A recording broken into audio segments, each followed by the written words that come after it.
day to you. Before we begin our hands-on, I'd like to, of course on the 3D model, I'd like to provide some clinical illustrations of the use of the lower integral lingual arch appliance in conjunction with clear aligners and lower microimplant anchorage, which will be a buccal shelf microimplant placement. This is for illustration purposes only because there are many uses for the integral appliance. In this presentation, it is mostly for AP correction, so retracting the lower arch, as well as correcting the occlusal plane and aiding with open bite correction.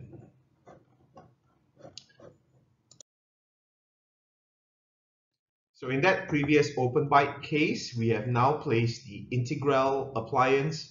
We are now running the retractive force to the buccal shelf microimplant, and you can see that not only the arch has been retracted, but also the overbite has been corrected by the rotation of the occlusal plane. So the molars will be intruded during the rotation, causing the anterior overbite to increase by an autorotative mechanism.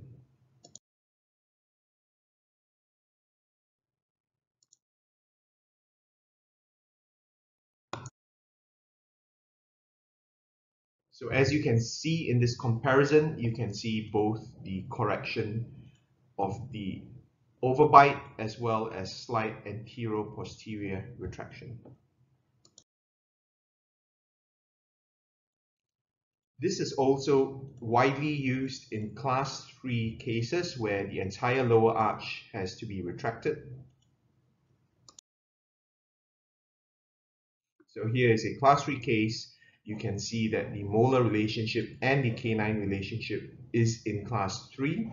There is a displacement upon closure, making the malocclusion more severe than it really is. So we would not be doing very much retraction of the lower incisors. So the integral appliance works in two modes, not only a retractive force, but as well as a rotative action, depending on the direction of pull backwards, and also rotating the occlusal plane anti-clockwise. So you can see the retractive force here in the arrows on the photograph, and on the X-ray you can see the rotation of the occlusal plane. We did forget to put the lower left 7, which was not attached to the appliance. This is an earlier version of the integral system, but even so you can see the correction of the class 3. So now the canines are now a half unit from a full unit class 3 to a half unit class 2 correction, which is an overcorrection. Again, a comparison here shows you two actions. You can see the changes in profile due to the correction of the displacement, but you can also see the rotation of the occlusal plane as well as slight retraction. We should be now ready to proceed. This is the prepared integral lingual arch appliance to fit your patient, but before you place the appliance or cement the appliance into position, you have to place separators to ensure there's enough space for the metalwork to fit around. So here are some separators here and here, and these separators need to be in place for 7 days, approximately 1 week before you cement the appliance. So these are the separators in. So once you have done your separation, of course we have cut this model in order for the appliance to fit. Then you can trial fit the appliance on your patient. So what we want to do is to ensure that the appliance is bonded, so or banded to all the teeth that are needed for the anchorage. So we need to place bonding around the, of course, the band here, and then 7 around the 5, the 4 and the 3 on this side, as well as the 3, the 4 and the 5 on this side. What we want to do with this appliance is of course help to correct the open bite, but also we need to upright the root, which remember is mesially tipped due to the loss of the 6. So if we draw the roots here, we want to then place brackets and an arch wire as a sectional brace to upright the root. So now we are bonding the bracket to the tooth surface. So this is the lower left 7 here.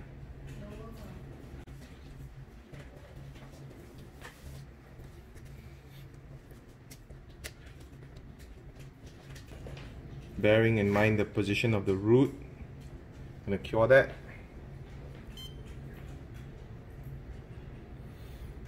The curing time depends on the intensity of your light cure. Some fast cure lights can cure a bracket in 3 seconds. This is a laboratory light cure, so it will take around 20 seconds.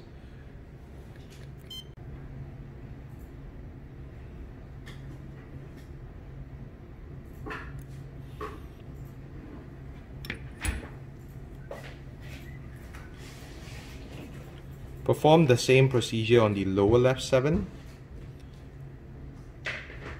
So the lower left 8, this is the lower left 8 for reference, and this is the lower left 7. The lower left 6 has been extracted. So now this is mechanically ready for uprighting. So we're going to cure this.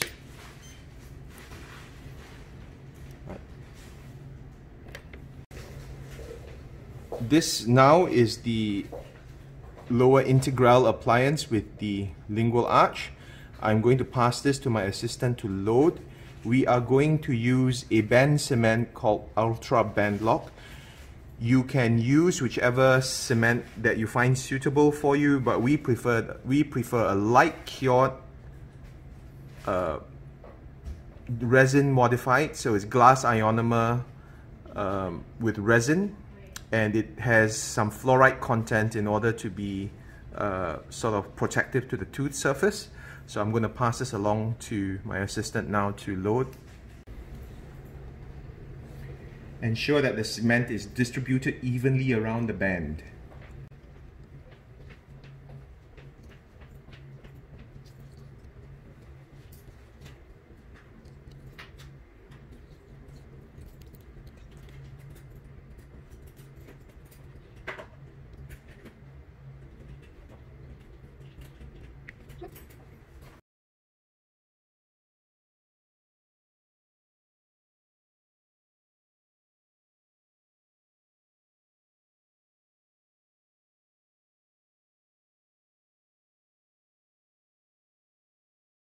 It's now preloaded.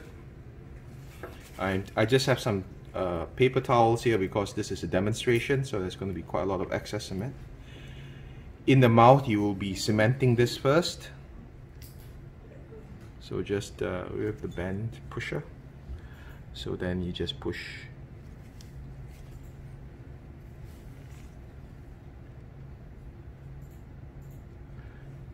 Do not get the patient to bite down on a band seater because this will distort the band. Only use the band pusher. Because this is a precision appliance, it's been made from 3D printing, it should fit beautifully. So we're just going to clean up the band cement.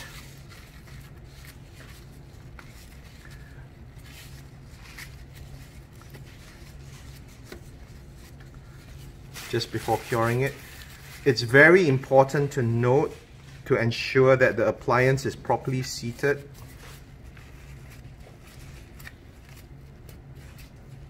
There's a bit of excess cement around. Right, before you cure it, ensure that the arms of the integral appliance are sitting correctly, and that there is no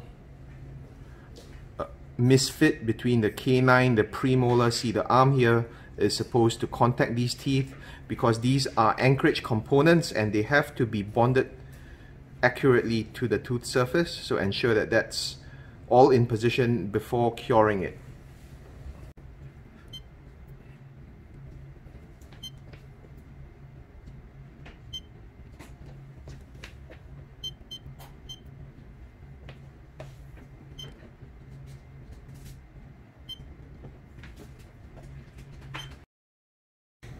Okay, lower 3.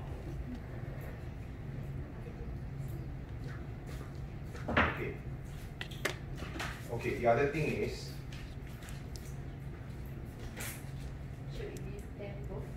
no, the other thing is kena scallop macam Invisalign scallop macam ini masih terlalu banyak kali.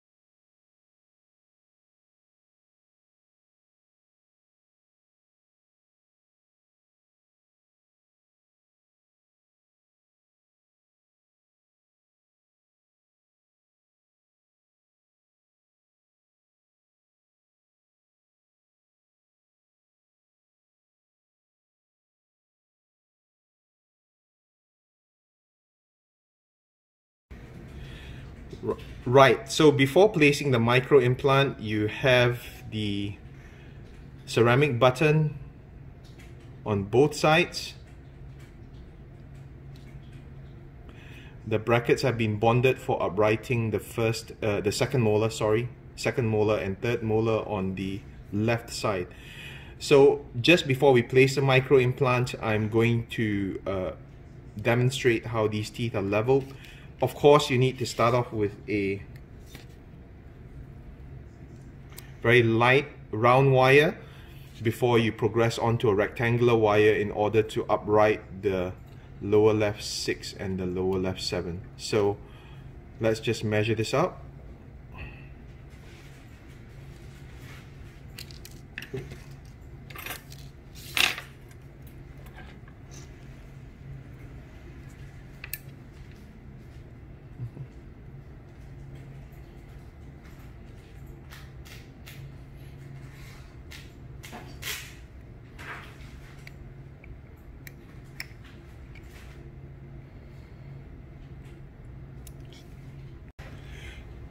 Okay.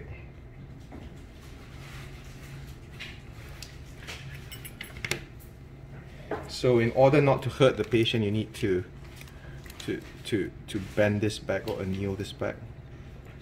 Just measure this up.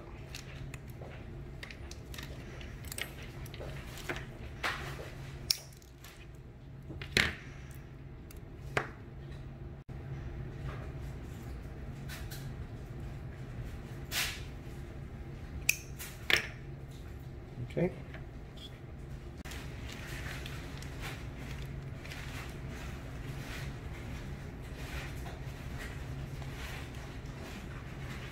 Right, so now we're just ligating this to the appliance.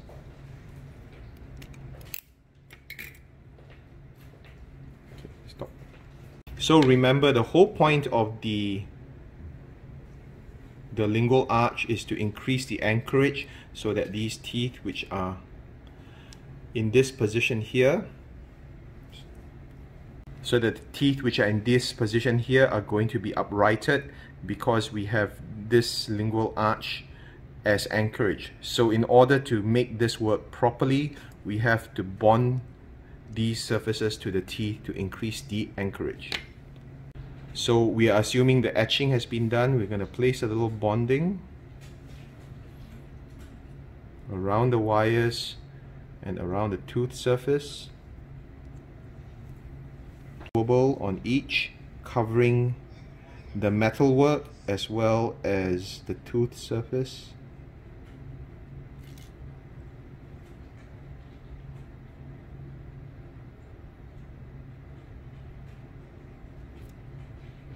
Be generous with the flowable, ensure that the bond is strong.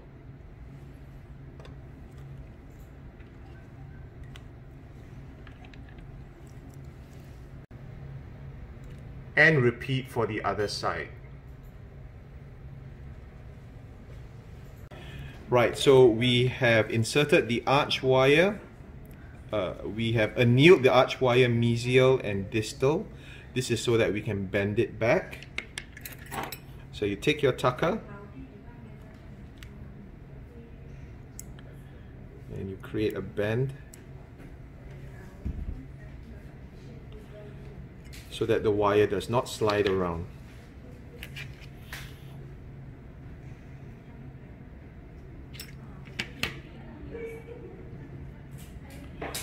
So these are our anchorage units.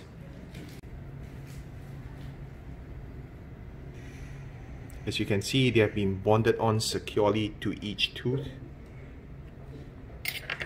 Now we are going to be ready to start the microimplant insertion. If you remember from the earlier videos that I have shown you before, that we are going to place this into the external oblique ridge. It's very difficult to demonstrate the external oblique ridge from a 3D printed model, but it's round about here. Okay, so as you can see that there's a slope in the external oblique ridge. You cannot insert it vertically. You have to start at 90 degrees to the bone surface. It appears that you're going to hit the root, but remember, you're going to upright this microimplant. So 90 degrees so that you don't slip.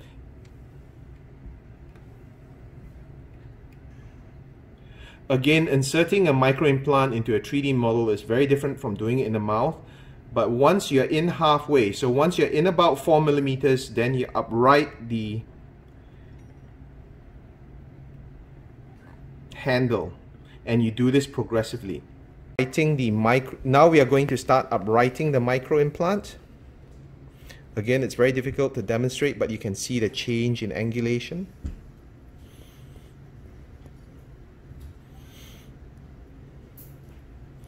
To a vertical position.